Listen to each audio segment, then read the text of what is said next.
So, the last few episodes, we've been talking a lot about dating, and you and I are in very different parts of our dating lives We right now. are. And I think one of the recent topics that have come up is who pays. Hi, I'm Emily, Hi, I'm Janice, and this is 4 years later. where we talk about the unglamorous parts of being 26, Asian American woman, all 4 years after college. I've been texting Emily a lot because I've been seeing this guy. Yes, you have been. And I think one of the things that comes with this newness of dating is the awkwardness of money. Yes, you are definitely in, I think I mentioned before, you're in the sweet spot, I feel. I don't think it's sweet. Being awkward is not something that's sweet and fun. It's not. It's a complicated era of your dating life right now. You're right. It's like the whole being sad is, or being single is both sad and fun. Dating is both awkward and fun. Yeah, I feel like one of the best perks about when I was fully in my serial dating mode was if I could always rely on dating as a way to get a free meal. It was always a really good perk about being a girl. That's and true. dating. But I think that only comes, well, I've noticed that probably only comes on really first dates, maybe a second date, but Yeah. it doesn't, what I've learned is that it doesn't continue on. You're finding out. Once I start finding a guy that I want to see consistently, he's not going to be paying for every single meal every time we see each other. Oh, yeah. I mean, so Barry and I's dating history is a little bit different because we met online during the pandemic when no one was really going on dates because restaurants were closed. I didn't even think about that. Yes. So that's also why I think the way in the timeline that we've had for who pays when also is very skewed. So we first started talking, we didn't end up meeting for 3 months. So the first date in person wasn't really a first date. He did make a point to tell me okay, I know it's a first date. I'm going to pay this time. But I knew, I was that second date, that's not happening. The fact that he said that means Yes. that this was a one-time thing. He made it known, he basically was I recognize that this is a practice that men do. And so he's out of respect for you, I'm going to do this time. But, kind of left it hanging this might not happen next time type of thing. I like, though, that Barry kind of addressed the awkwardness before it got awkward because I think something that's happened, even when you were doing the Zoom thing and you've been on Zoom dating for 3 months, at that point when you have your first date or your second date, if Barry didn't say what he did, that conversation around money, if you were to have one, would be even more awkward, no? Yeah, I feel it's definitely an elephant in the room type of thing, where when it gets to the point at the end of the meal, when the check's gonna come, I always try to do I go into my purse, pretend that I'm looking for my wallet. But what if he's actually waiting? Yeah, that's true. I think sometimes if he does end up paying, but I could see that it's awkward. Oh, this is weird. Maybe he wanted me to. There's unspoken tension. Yes. I usually try to offer in that case oh, I'll Venmo you. Luckily we have Venmo now. Oh, I'll pay for my half later. And that's when I can kind of gauge, okay, does he want me to, or did he actually want to pay? I think that's what I've been doing. But the thing is so when I grew up in Asia, and the way my parents or my mom used to raise me, I mean, she has a completely different mindset now, which is incredible. Yeah. But she used to tell me that if a guy and I go Dutch or we split the bill, then that means that he just wants to be friends. Oh. So I'm how far do I take this concept, right? Right. If he doesn't pay and makes me and agrees to split it, if I offer and he's do you mind? Or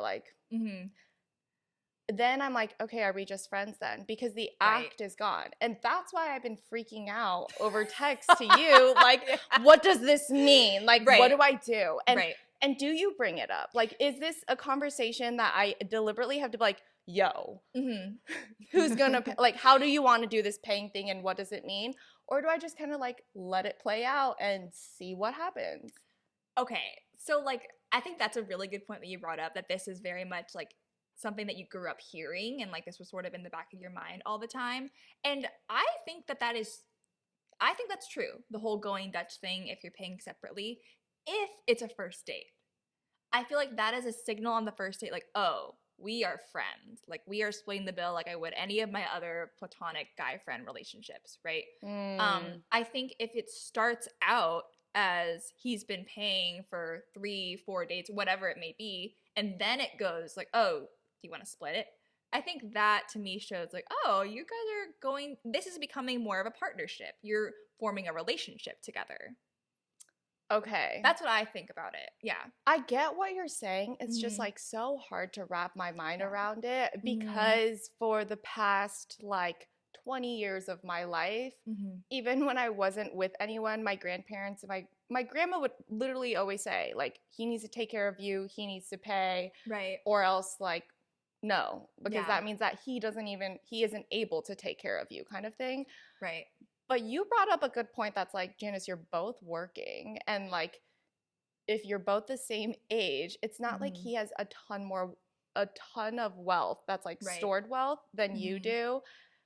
And there's this like whole idea of taking advantage of someone, I guess, or Yeah. like Yeah. that's the wrong way to say it, but like you know what I mean? It's just Right. maybe he will feel extra tense. Mm-hmm. I think, yeah, if there was like a huge difference in the amount of money that you guys had, like one of you guys was like a bazillionaire, like it would be weird to me if you split everything. It'd be like, well, if I had a bajillion dollars, like I wouldn't want my partner to always pay like exactly half. Right, like to I'd nickel and dime you. Yeah, I would want to like pay more. Like that would be like more intentional, right? So I think because both of you are working, like no one's going to school. I know some of my friends that are like going to grad school and stuff, they can't work, but they're in relationships. I know the other person that is working usually tries to like pick up the slack and he'll be like, I'm paying for everything now, but just know like later on, like this is a give and take, right? Like later on, you're gonna help me out in some way because of how much money she's gonna be making in her new job, right? So I think Yeah. it's not like it has to be 50-50 in this moment, but for them, like later on, it'll end up evening out, which I kind of like. But I think for now, because you guys are both working like regular corporate type jobs, I think it's okay that you guys split everything 50-50. I think that that's a really good point, like seeing the long game, right? Yes. Not the short game. Like if I Yes. wanted a free meal, yes, I would go on a bunch of first dates. Exactly, exactly. But I think it's cool that you brought up like that so much of this belief about like how money should be dealt with within couples is rooted back to your mom, your grandma. And I think it's definitely a difference because you grew up in Taiwan, Taiwan, yeah. went to international school in Hong Kong. So like that's very different from my family. So Janice and I are both fully Asian. Obviously. Yes. If you can't You tell couldn't already. tell. But like, even though I'm full Japanese, my family didn't come to the US. So my great grandmother on one side and then my great great grandparents on the other side came to America, which makes me fourth and fifth generation. Oh. So my family line has been in America for a really freaking long time, to the point where like so much of me feels very American, like very whitewashed, but like it's undeniable that I am 100% Japanese. Yeah. And I So, think you can also relate to the Japanese side of you. Like when I'm saying mhm, these things about paying, mhm. you ask me like where does this stem from? Right, right. And it's interesting because yes, it is so different in the way that we were brought up. I know like my parents and my grandparents like always said like make sure you pay for your share. Oh, they say that. Yeah, my nana, even like when I went to dinner with one of my cousins who's like, I don't know, 3 or 4 grades below me. And I would say, oh, grandma or nana, I'm going out, with so and so for lunch. And she said, well, make sure, don't pay, just pay for yours and have her pay for hers. But she was very like, Wow. she didn't want me Okay. to pay for her, which is interesting because I'm older, but she didn't make that distinguish. Yeah. I Mm-hmm. was going to say that because guess what my grandparents say? And like, yeah, For my your grandparents sister are or like, do you pay siblings? for your siblings? I say, yes. Like, make sure you always take care of it because I'm older. And my Yeah. sister has a job now too. My Mm-hmm. brother doesn't, so I understand that one. But Yeah. like, I pay for them all the time. My sister offers and I say no. But it's like Mm, ingrained in me to say no. And right. And But just assume that role of responsibility. exactly. Yeah. And it's kind of like, I mean, it's not very different, not very similar, but like when you're out and you see a bunch of Asian people sitting at an Asian restaurant and fighting over the bill, like who pays? It's always we did like that. Yeah. nobody ever did that. splits. No. You just like take over the entire thing and you offer, or else you're not like generous. Yes. And it's a freaking like wrestling match in there. Like everyone has like their hands, feet, like clawing at the bill, going to the bathroom. Oh, going to the bathroom is like at the end of the meal when someone says going to the bathroom. Everyone's like on high alert. Yeah, everyone's like, no, I'm going to the bathroom. Like you don't know what's going to happen. Or just like sneaking the waiter your credit card. I don't know why it's such a battle. I'm like, kind of like this free meal. Yeah, I know. And I think it's funny because in every other way, I feel like Asian people in general try to be very frugal. You know, they want to be saving money so much. But when it comes to a freaking family meal, it's like, I better be the one that's getting this credit. It's almost kind of like you have to show that you like where all this money comes from, maybe. Ooh, like an aspect of like, yeah, I can take care of my family. Right, I have the ability because I make so much money that this is no big deal for me. Correct. That's really interesting. I didn't think about it like that. But I also like, this kind of reminds me, maybe it's also that like for my family, we really don't like the idea of owing things to people. Okay. And you kind of brought that up, right? Yeah, a little bit. And I was talking to one of my guy friends about this. I forgot to tell you, but I was talking to one of my guy friends about this idea of who pays, and he was like, for small things it's okay, but in a relationship, if you continue to let the guy pay, like first of all, maybe you'll feel like you owe him something or he owes you something. Because like if he keeps paying, he's going to be like, there's going to be a financial burden. Yeah. And it kind of makes you a little bit inferior. Right. And you might feel like you owe him. Yeah. If you even just like gracefully accept this whole situation, there still might be tension between you guys now because he feels like he's taking you on all these dates that maybe now when he's planning a date, he'll be more frugal. So your friend was basically advocating for like make sure everything is like equal. He was saying that for small things, like a $10 meal, like if we were to go to McDonald's, it's okay if he pays. But for a really expensive one or a trip or something, it's like you guys should split it if there was no occasion behind it. Yeah, that's really true. I know that for Barry, my boyfriend and I, like we definitely try to be very, very 50-50. I think like these days, the smaller like $10 meals and stuff like that, we sort of let it go. If anything, it's more like we keep a tally of like, oh, well, we've had like, you know, we went here and here and here and they were all kind of small. So if I were to pay for groceries that week, for instance, or something, he'd be like, oh, well, since I got those smaller things, it kind of adds up actually to like half my share of groceries. So we don't have to Venmo. We don't have to like do this like little dance around the money thing. Like we're even. But you and Barry are, I feel like every time I have these questions around awkwardness of whatever issue, I always come to you because I think you guys are so evolved. We almost to modernized. It's almost to a fault, I would say, because it is, to use your words, we definitely nickel and dime each other. I think, and maybe it does go back to like that idea of like, you don't want to be owing someone something, or you don't want to feel like, kind of indebted. So I think we're a little bit extreme, but I will say for certain things like if I'm bringing Barry back to Lodi, back to where my hometown is, and like we're spending time with my family because we need to spend time with my family, I tend to pay a little bit more there because he's doing me a favor in my eyes. Really? Coming to stay with me, hanging out with my little cousin, you know, hanging out with my family. We're going there because I need to be there for me. And so I'll pay for the gas to get there. I'll pay for like a couple of meals here and there because I'm just really thankful that he's coming.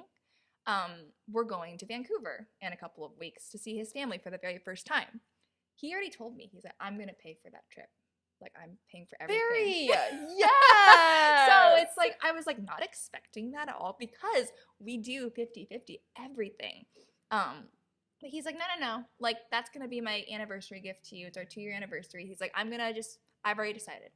That's You just going to better be be my booking gift. like the most expensive restaurants and buying everything that We're going to a really nice Barry's gonna restaurant. hear this and be like, So I take that I back. know. He's going to be like, no. And then my ass during it, I was like, but am I also going to get a present for my anniversary? And he was like, not if I'm going to be paying for all this food. Wait, I thought that. When you were like, it's our anniversary gift, I'm like, okay, but do you get something else? I know. So he said, if I want a gift, then he'll pay for like half of the stuff and then get me a gift. Excuse me? Okay, so you either pick the most expensive gift, like a new car, or Yeah, so I of course opted to just have like the trip be the gift, so I'm very excited about that. But then I got him like a couple of gifts. okay. Yeah. Mhm. That's interesting. Yeah. Because I would think this is my take on it. Okay. And now I'm slowly starting to realize I might have very traditional slash grandma thoughts about money just Yeah. because of how I grew up. Right. And so talking to you, I learned this kind of Americanized or modernized, evolved, whatever perspective around issues.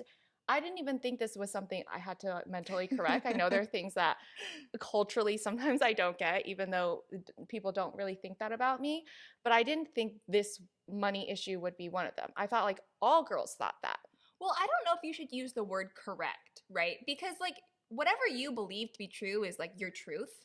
And like you have to talk that out with your partner. So whatever works for me and Barry doesn't have to necessarily work for you and your man. You know what I mean? That's true. So it needs to be mutual and it needs to be discussed no matter what. But I think it's helpful. You're so right. It's not correct, but it is helpful to know the other side of how things could be perceived, because I think when I have something stuck in my head, I'm like, this is the way, this is the only way, then it's really hard for me to process what the other side is thinking. And I immediately go into worst case scenario, you know, like got it. If we split the bill, that means we're friends. Right. And we had that moment when we first talked about it where I was like, let's back up. Yeah, you were like, Janice, I'm concerned. Yeah, What's happening? I was a little bit concerned, but like we talked about it, we talked it through, and like I think you're right. And I have the same thing. It's like a total mental block where you're like, but this is how it's always been in my mind, and this is what my mom told me, this is what my grandma told me, and like not that that's necessarily has to be a bad thing, but let's consider, you know, splitting it sometimes, or like your friend was saying, when it's less than $10, we don't blink an eye and it's no big deal. But you know, when we are going out to like a nicer dinner, we like to split it. But those are all things that like you guys will have to iron out. I hate that. Yeah, it sucks. It totally sucks. I agree with you though, because I think there's no formula or rules. Like if it's under 10, you pay or split it, or he pays fully 100%. It's like you have to talk about it in order for there to be clear communication and understanding. But I think that's like another part of my issue is it just something I blurt out randomly? Like, so how is this money thing gonna work? Yeah, I think that it's one of those like band-aids you just rip off. Like, I think it does have to be kind of intentional, because otherwise I don't really know how else you'd bring it up. I guess the best way would be like literally after a meal. Like, I always chicken out. I'm just know. like, I don't want to have this conversation. Yeah, I think it's a difficult thing to start. I think the reason why it was so easy for Barry and I to have the conversation is that we've always been very salary transparent. So we are very transparent about like from the get-go, like how much money do you make? Like that was a first date question? No, not a first date question, but it was like in the beginnings of like when we first started getting to know each other. How did that conversation even come up? This is what goes on in my head. Like, how do these awkward conversations naturally come up? I think it comes up more easily for Barry because he's a freelancer. He is self-employed. So when he's like getting, he's a musician, when he gets gigs, like he'll be like, oh my God, this is great. I'm getting paid X amount. And then I'm like, well, I have no idea if that's good or bad. And like, that's kind of how those conversations start, where it's like, oh, like why is that good? Or like, how many gigs do you have to have a month to make however much it costs to make a living for you? And like, I think that's sort of how it comes about. Like when you're self-employed, you're always thinking about money because it's not stable. I have a corporate job. I work at Hulu. So like I get the same freaking paycheck every week. I know exactly how much money is coming into my bank account every week, but Barry doesn't. So it's a constant stressor for anyone that's freelancing. But if you're like, I think that is a really good segue. But if you're, and also if you're a student, right? Because Yes. it's clear you make $0 or you're part time. But Mm-hmm. if you're both salaried, right? How does that conversation come up? Like in my old relationships, it would come up because I would get a new job offer and I'd be like, hey, asking for advice. Like, Mm-hmm. do you think I should take this job because I make X amount of money? Or do I want a work life balance? Or, that whole conversation. Yeah. But like, me with this guy, I'm not trying to look for a new job. Right. I don't think he is. Like another awkward conversation. I randomly just like out of the blue, like, hey, I make this much. How much do you make? I think one way you could test the waters is the way that you and I sometimes talk about money, which is spending money. You and I love to spend money. And so a lot of times you and I will be like, oh my God, like I'm spending too much money. Or oh my God, I want, like, even today, I'm like, I went shopping yesterday and I bought this, whatever. And like when you like have that like distress about money, like talking about spending, maybe it might come up Oh my then. God, I spent so much money. How much money do you make? I think it definitely would need to come up candidly. It would need to be natural. If it seems like a good opportunity to bring it up, bring it up. But I don't know. I think like for Barry, he's very transparent about so many things in his life that like it didn't really phase him and or me because I'm just curious. Like it didn't really phase either of us to like talk about some of those things pretty early on. It was just fine. I think this whole idea of phasing Mm. is helpful because sometimes in your head you think that guy's going to react some like outrageous way, Right. but it turns out it doesn't even phase him. You're like, oh, we can continue this conversation normally. Yeah, exactly. But going back to this point of like how I grew up, I Mhm. grew up being like, don't ever share how much you make with anyone. Right. And only recently have I learned like the importance, like who am I protecting right now? Right. I'm protecting a big corporation by not sharing how much I make because they can undercut someone else, right? Right. The way I grew up was don't share how much you make because you want to stay humble, and you also Mhm. don't want to make other people feel bad if they're making less than you, and you don't want your siblings to compare themselves with you. Ooh, So I've interesting. always like protected that to protect them. Mhm. But then Mhm. when my sister comes and asks me like how much do you think I should make? It's hard for me to Right. like give advice without giving her a little bit of perspective. Yeah. Being like, I think they're undercutting you, Mhm. Mhm. right? And she can't come to me for advice. Or when you're telling your friends and you're negotiating a new offer, it's like how high or how low do you like, what is your minimum? Yeah, I totally agree. I feel like that mindset definitely is a cultural one, but it's also a generational one too. Like I feel like so many older folks, like it is really taboo. There is a person in the C-suite of my last company who specifically told one of my friends, "Please stop telling people how much you make." Yeah. And it was like my friend was like, "Excuse me? Like this is my information, like this is like my salary and I don't think she said that, but to me she said, I'm going to tell whoever I want how much I make. That's my information, that's my business. Who are you to tell me to stop speaking about my business? What would they do if she continued? I don't know what like the punishment would have been, but it was obvious by that statement that it was like, oh, you're not paying people equally. That That's means you're a worried. good point. Yes, and I knew that they weren't paying their employees equally. I knew people at my old company that were getting stocks, and I didn't get stocks. So I knew it was like very uneven and favorited for certain people. But I agree. Like the only person that it really benefits by keeping that information inside is the corporation itself, and it's really not helping like the collective group of us advance. But I still feel nervous about it. I had like a couple of meetings with some interns at Disney, and they were like, we want to talk about like salary compensation and stuff. And I was like, I'm happy to share my literal offer letter with you. And you can see exactly how it's said, different ways that we can negotiate.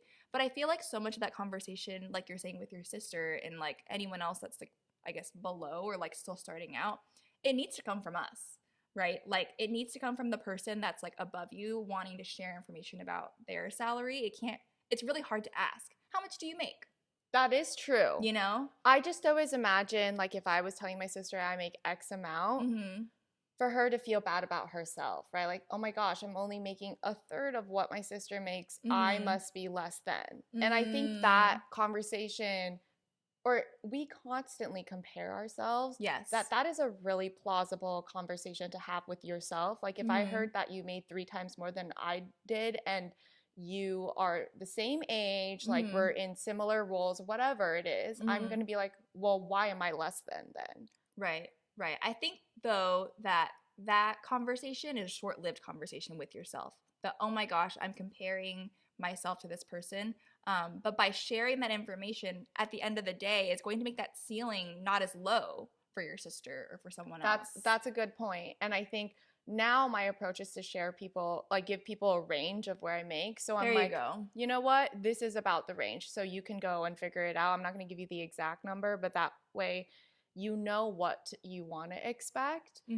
And I think another element though of like sharing how much you make is you don't exactly know what goes into that number as you get more experience, because now you're not being paid for just your degree, your college degree. You're being paid for your brain, like your thoughts, your personality, the way you work. And that's really specific to you. And that is like reflected hopefully reflected in your salary. Right. But other people can go out and request the same thing and they might not get it. Right. That's true. Do you think sometimes that like the comparison part of this conversation is like not just about your sister, but about this guy, that he might feel bad? I just think what I'm nervous about is like if I ask and he doesn't feel comfortable sharing, or the conversation somehow gets there and he doesn't feel comfortable sharing, any person I'm seeing doesn't feel comfortable sharing, it's like, okay, now there's just this awkwardness around us, and I don't really know what's happening, and how do you move on from that conversation? Alternatively, if like I make a lot more, that could change the whole thing, right? Now, am I supposed to pay for everything? Right. That's so true. One thing to think about is I think sharing your salary and like talking about money with your friends is so different than like talking about money with your significant other. And if your potential significant other made you feel bad about how much you make, or like felt uncomfortable that in the event that you make more, I have no idea if that's the case.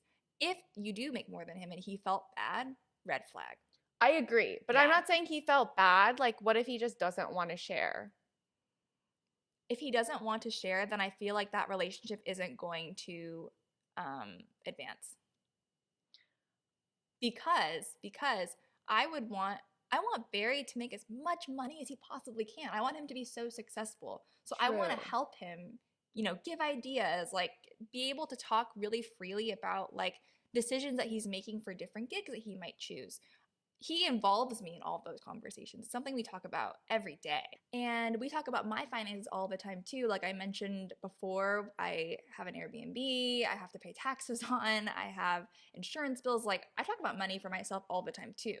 So if you're trying to like build a relationship with someone, I feel like it'd be really hard to continue on if you're not able to talk about money. Money makes the world go round, right? Like it really does. In this case. Yes. In this case. Right. Do you think that time matters? Like if you've only been seeing someone for a month, let's say, do you already bring up the salary thing? I think, so for me, I'm asking because I feel like there's also a reasonable amount of time. Like if I asked it on a first date, you'd be like, okay, where are you coming from? Yeah, for sure. But I guess like there's a time where it's not a red flag if he's not down to answer. Yeah. But then when does it become a red flag? I don't know. I feel like that's a really like case by case basis. If it's something that's really bothering you, and I don't think it is. No, it's not. But if it becomes something that really bothers you, I would say that that's a red flag. This is something that you are saying, I want to have a conversation around. It's important to you and like it affects you. Yeah. And the other person is like, I don't really want to. Then maybe that's like, okay, let's talk about that then. Why is that such a weird conversation for you to have? Then it becomes maybe an issue. But since it's not something you're like dying to talk about, it's fine. It's hard because I have learned so much about who I want to be in a relationship, Right. what I want to protect and what I'm looking for. Mm-hmm. But when you find that you're with this like person that you click with, With? click with on like so many different levels, Mm-hmm. it becomes harder and harder to have conversations that could potentially be awkward because you don't want that to be The reason, yeah. Yes, exactly, that it's all over. Mm-hmm. And I Mm-hmm. know everyone's going to be like, well, then it wasn't for you, then it blah blah blah blah. Right. True. Mm-hmm. But I still have feelings, Yeah. and it's still going to be like, it's still going to make me sad for a little bit. Mm-hmm. Mm-hmm. And I'm just now at this point where I'm like super happy pursuing all my things that I love. And I know it's like, okay, you can't avoid this conversation forever. Right. It's always going to be in the back of my head. I need Mm-hmm. to know and all that. But it's like, why can't I just live? Ignorance is bliss. I know. I feel like maybe you're putting a little bit too much pressure on yourself to like have it, and maybe you actually don't want to talk about it yet, which No, is yeah, totally you're fine. right. And if you just kind of like listen to your gut and be like, when the time naturally comes to talk about money, it'll present itself, and it'll just come naturally when you feel ready to talk about it. But I feel like part of it is that you want to talk about it, but the other part of it is like you're stressing yourself out thinking you're supposed to talk about it. I want to talk about it with you. But I don't want to talk about it with anybody else. Yeah. I think it's just a tough spot that you just happen to be in. Luckily though, this like sweet spot that I mentioned is like It's not sweet. it's complicated. Calling it sweet. It's gonna end. Like everything. If change is inevitable, you're gonna get to a different point in the situationship that you're in, and it will get easier. It just will. That's how it goes. Oh my gosh, we can't label it as a situationship. It will literally crumble if it's a situationship. In this budding new oh relationship. my god. These are all the wrong words. What word would you like to use? I don't know. I really don't. The person you're dating. Okay, that's perfect. Yeah, the person you're dating, it'll flow naturally. Things will evolve naturally. Yes. Okay. Yeah, you're right. I also kind of wanted to like go back to something that you said because I realized we went on a semi-tangent about this Vancouver trip. Oh, yes. And how like you think that you're just grateful that Barry's coming along with you, all that stuff. I think that's interesting because to me, it's kind of like, oh, you're meeting my family, everything's paid for on the family side, so like he should chip in. Does that make sense? Like you're about to meet my family, you're about to like we're about to like you have a free place to stay, you have like everyone's going to treat you to food, whatever. So when we do things in said hometown, like I would think he would want to pay for it. You know what I mean? So I feel like maybe my situation is a little bit different because a lot of the reasons I had to go home was to help take care of something. Like I had a responsibility to do something. Oh. So it was to go see my mom, to go check on the house, to go whatever it may be. It was something that I had responsibility for. When Barry might have been able to stay back in LA, maybe he could have made some money during that time, but he chose to, pick up and come stay with me for a week. So I'm potentially limiting him in opportunity here by asking him to come with me. I see. Okay, that makes sense. And also because like I don't know, if you had your boyfriend or whoever like coming home with you, he would probably never get an opportunity to pay for anything because your family would probably just pay for all of it, right? That's true, but if we like go on a date one-on-one, I'd be like, your turn. Oh. I don't actually know if I'd be like, your turn. I'm just in my head. Yeah. No, but that's a really interesting thing. I didn't think about it like that. But like when we're going to Vancouver, right? Like Barry hasn't been to Vancouver in 2 years. Over 2 years now because of the pandemic. Yeah. So he's going back because he needs to see his parents. He needs to see his siblings. Like, and I'm taking off like 6 days work to go with him. And so not that I don't want to go. I'm very excited to go meet everyone for the first time. Like I'm excited to go see where he grew up and all that stuff. But I think we both kind of know like it's sort of like our responsibility now to go and see our family and like do that. So we're each taking on like that burden, I guess. That makes sense. And I think that that's actually a really good way of thinking about it. Not that your family like is a burden, but just like it's because you are overseeing responsibilities back at home and the other person is giving up their time right to come and support you. Right. And be there. And it's not like we just get to always dilly-dally when we're back home. Like, at least for me, sometimes Barry goes and picks up my little cousin from school because I'm working and like my aunt and uncle are working too. And so like he's also like helping out as if he is part of the family in some ways. Okay. Which we very much appreciate. So he's contributing. He is contributing. I get it. Because the way I'm seeing it is like, oh, it's a vacation. Not a vacation. It's not a vacation, definitely. When we go on trips, 50-50. I think that one I kind of understand more because a vacation is so much money. Yes. Like it's so a luxury to go on vacation. Yes. It's more of the little things. Like do you split movie tickets or does someone just buy them and not expect to be Venmo'd? Do you know kind of like the little things? Yeah. Where's that line? Yeah. But it kind of sounds like it's up to the couple. I think it's very case by case for sure. I say 50-50, and like last May for Memorial Day weekend, Barry paid for my flight.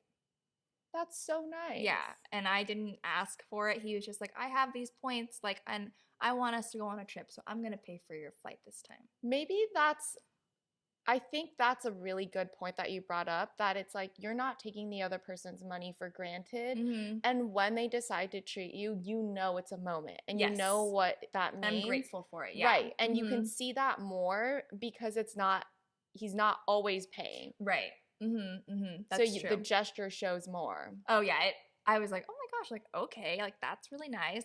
Yeah. And like we're going to take a Europe trip next spring. And I'm going to pay for that one.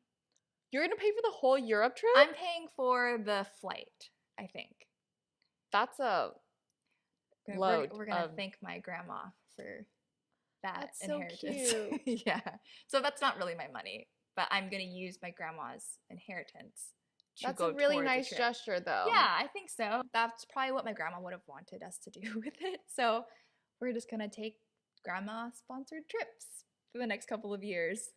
I think then also Barry probably knows, wow, like this is a really, not only a nice gesture, but kind of like a level of commitment, you know, that you're putting into this person and an investment. And it doesn't always have to be money, but in this case, like you paying for the trip for Europe is like your investment. Like, this is our future. Yeah. So I think that's a good point too, because like I've been saying, we are so split like in every other way, but there's been some like little things here and there where it's like, okay, like that's definitely showing like a level of like love, you know? Yeah.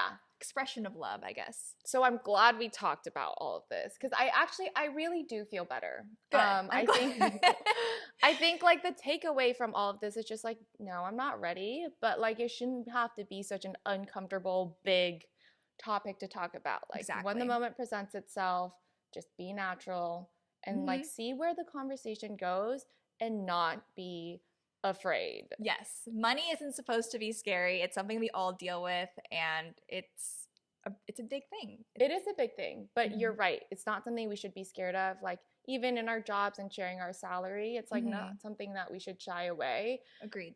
And always just remember like what serves you to talk about money, right? Like if you are sharing your salary, then you are helping others because you're creating transparency around what they should negotiate. And if you're talking about it with your partner, it shows like, hey, this is where we stand. Right. And you're able to grow together. Exactly. Yes. I agree. The DMCs. I don't know if you know. Do you remember that? The throwback to deep, meaningful conversations? I've been watching Love Island, and they keep saying DMC. I'm like, what are you in like season 3. Yeah, I guess this was a very DMC, I guess. Yeah, it was. Yes, it was, and I'm glad. Yes, I'm glad we talked about it. I hope that like us feeling more transparent to talk about money and like the ways that we've been doing that in our everyday lives will empower you guys to do the same. And yeah.